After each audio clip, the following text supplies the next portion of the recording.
देहरादून से चक्राता होते हुए लगभग 150 किलोमीटर से अधिक दूरी पर लाखा मंडल भगवान शिव की धरती है। लाखा मंडल का अर्थ है लाखों शिवलिंग और करोड़ों मूर्तियों का मंडल, इसलिए यहाँ के लिए लाखा मंडल बोलते हैं। ये अपने आप में एक अखंड शिवालय है। यहाँ प्रकृति अपने पूरे सौंदर्य पर है। आपको इस सुहाने सफर पर पहाड़ों से बादलों के मिलन और हरी भरी घाटियों से होकर बहती यमुना नदी के दर्शन कराने वाले हैं। चक्राता से लेकर लाखा मंडल की वादियों में आप खो जाएंगे, ऐसी हमें उम्मीद है।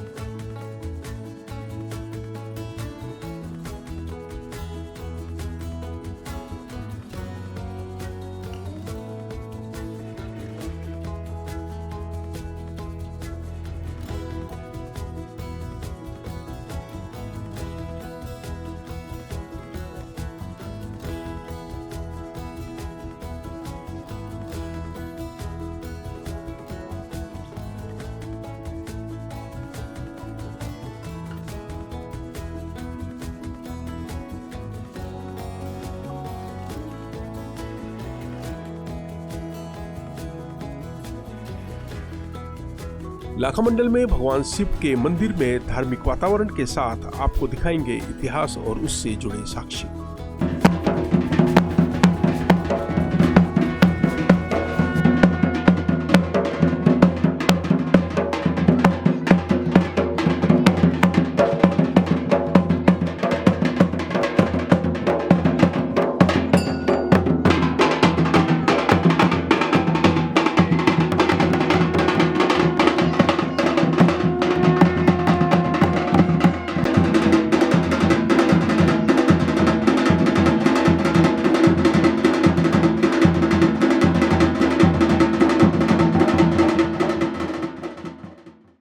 पुजारी भी हूँ यहाँ पे और शिव मंदिर समिति का सचिव भी हूँ। लाखा मंडल पे मैंने शोध किया। 4 साल अध्ययन करने पे सारे वेद पुराणों का अध्ययन करने के मैंने 500 पेज 2011 में लिख दिए थे और इसका जो प्रकाशन है मैंने 2012 में शंकराचार्य को इसका 4 पन्नों का पत्र लिख के बता दिया था। इस धरती का रहस्य समझना मनुष्य के समझ से बाहर है। बिल्कुल 14 भवनों में रहने वाली जितनी भी पुण्य आत्मा है, देव दानव यक्ष गंधर्व वगैरह, उन्होंने यहाँ पे भगवान शिव की आराधना की है। उससे कृतार्थ का अनुभव प्राप्त करके यहाँ पे मंदिरों का निर्माण किया और ये बता रखा कि किसी भी व्यक्ति में इतनी सामर्थ्य नहीं है जो यहाँ के मंदिरों की मूर्तियों की गणना कर सके। ये पूरे धरातल पे पूरे क्षेत्र में चारों तरफ मंदिर ही मंदिर है। ये संपूर्ण सृष्टि का मूल चक्र जो बताया गया वो नाभि कमल है। मेरु पर्वत का जो मूल केंद्र बिंदु है नाभि कमल है। ये नाभि कमल है, यहीं से मेरु पर्वत की चारों तरफ जो पर्वत श्रृंखला है वो चारों तरफ बिखरी है। 108 स्वयंलिंग इस धरती में विराजमान है, स्वयं प्रकट है। उसमें विशेष 28 शिवलिंग है जिनकी पूजा करने से मनुष्य ने देवताओं का पद प्राप्त किया है। ये आज का स्थान नहीं है। पांडव तो अभी 5000 वर्ष पहले की है, लेकिन यहाँ का जो इतिहास है वो सृष्टि काल से भी पूर्व का है। जब सृष्टि का निर्माण हुआ उससे पूर्व का इस धरती का निर्माण हुआ है भगवान शिव के हाथों से।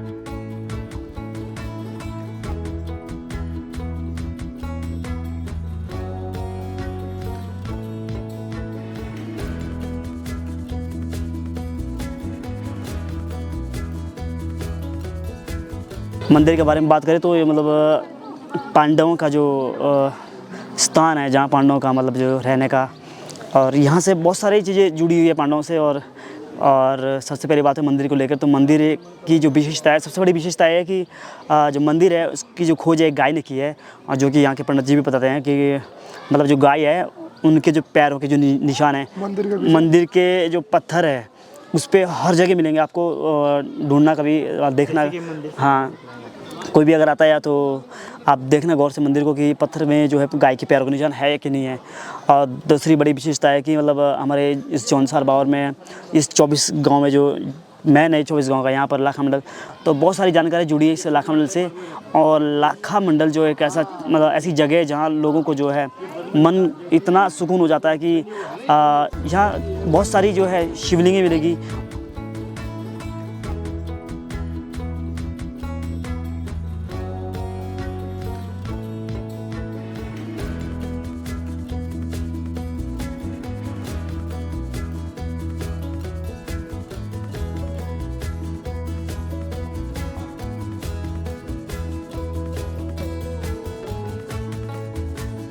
लाखा मंडल का अर्थ है लाखों शिवलिंग और करोड़ों मूर्तियों का मंडल, इसलिए यहाँ के लिए लाखा मंडल बोलते हैं। ये अपने आप में एक अखंड शिवालय है। जैसे भगवान महादेव के 12 ज्योतिर्लिंग हैं, 9 रुद्र है, 52 भैरव हैं, लेकिन ये अखंड जगह है। यहाँ आपने जिस शिवलिंग को भी देखा, यहाँ का पुजारी हो या यहाँ का कोई भी तत्व हो, किसी ने बता नहीं पाया होगा कि ये कौन सा स्वरूप है। जैसे 12 ज्योतिर्लिंग है, भाई 12 ज्योतिर्लिंगों की स्थापना हुई है। भगवान महादेव ने 12 ज्योतिर्लिंग की स्थापना की, 9 रुद्रों की स्थापना की और 52 गण है उनके, 52 भैरव। ये लाखा मंडल जो देवभूमि है, यहाँ पर कई ऐसे अलौकिक इतिहास है यहाँ के। बताया जाता है कि यहाँ पर पांडव जब अज्ञातवास के समय पे आए तो पांडवों ने यहाँ पे शरण ली है। कई इतिहासकारों ने लिखा है कि जौनसार बावर जो है पांडवों की धरती है। ऐसा कुछ नहीं है, पांडव जौनसार बावर के शरणार्थी रहे हैं। ये जो धरती है, इस धरती में पांडवों ने शरण ली है। ये महादेव की धरती है। भारतवर्ष का जम्बूद्वीप, जम्बूद्वीप का केदारखंड, और केदारखंड स्वयं महादेव का है। केदारखंड में स्वयं महादेव बैठे हुए हैं। लाखा मंडल के बारे में आप जितना भी मंथन करोगे, जितना भी जानना चाहोगे, हर व्यक्ति के मुंह से अब दंत कथाओं में कोई कुछ भी कह सकता है, लेकिन स्कंद पुराण में वर्णन है कि भारतवर्ष आर्यवर्त अंतर्गत जम्बूद्वीप पे 2 बाणकोश धरती के अंदर भगवान शिव आज भी तपस्या में लीन है।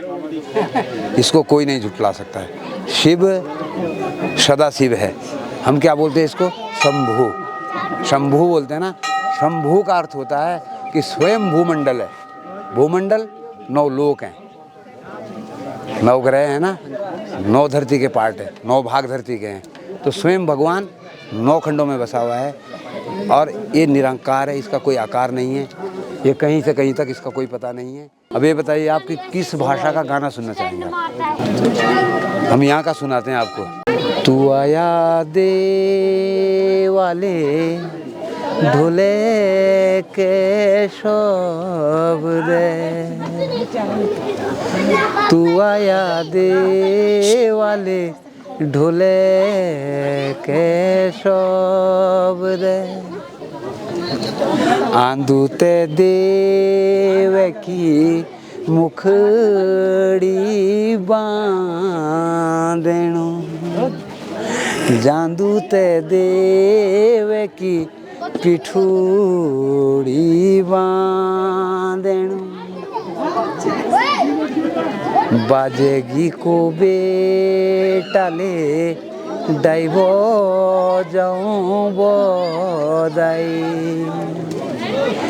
बामेण को बेटाले टिको लाऊं पिठाई। ये है मांगल।